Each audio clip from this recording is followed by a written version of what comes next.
দর্শক, ব্যবসায়ী নেতৃবৃন্দের সাথে বৈঠকের পর কথা বলছেন বাংলাদেশ ব্যাংকের governor doctor Ahsan H Mansur. আমরা সরাসরি চলে যাচ্ছি তার বক্তব্যে।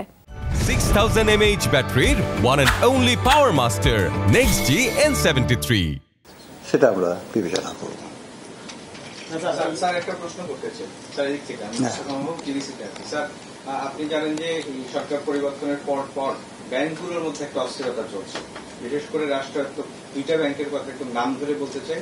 সোনালী ব্যাংক, কিছুক্ষণ আগে আমরা শুনেছি সেখানে কর্মকর্তা কর্মচারীরা এক ধরনের অস্থিতিশীল পরিবেশ তৈরি করেছে, এবং একই সাথে পল্লী সঞ্চয় ব্যাংক রাস্তায়ও আন্দোলন হচ্ছে এবং রক্তারক্তির ঘটনাও আমরা দেখছি। তো এই ব্যাংকগুলোতে যে দৃশ্যমান যে বিশৃঙ্খলাটা দেখছি, সেটি কমানোর জন্য আসলে কোনো পরিকল্পনা বা পদক্ষেপ স্যার নিয়েছেন কিনা, নেওয়া উচিত কিনা স্যার?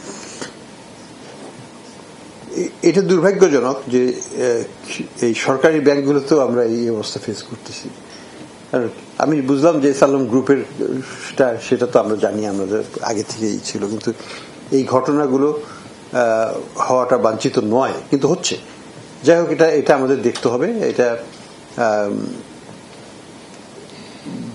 ব্যাংকিং ডিভিশনের দায়িত্ব অ্যালং উইথ বাংলাদেশ ব্যাংক। আমরা এটা নিয়ে আলাপ করব। এখানে আবার কিছু সামনাসামনি বসে যে আলাপ করা, সেটাও হচ্ছে না। আজকে সেক্রেটারিয়েট তো ঘেরাও করা আছে। তো এই জিনিসগুলো আমাদের কার্যক্রমকে কিন্তু ব্যাঘাত ঘটাচ্ছে। আমরা যে কনসালটেশনটা যে করবো, ইন্টার মিনিস্টেরিয়াল কনসালটেশন দরকার আছে, সেইগুলো কিন্তু আমরা করতে পারছি না সেইভাবে। এক ধরনের প্রশ্ন আপনি বলছেন স্যার,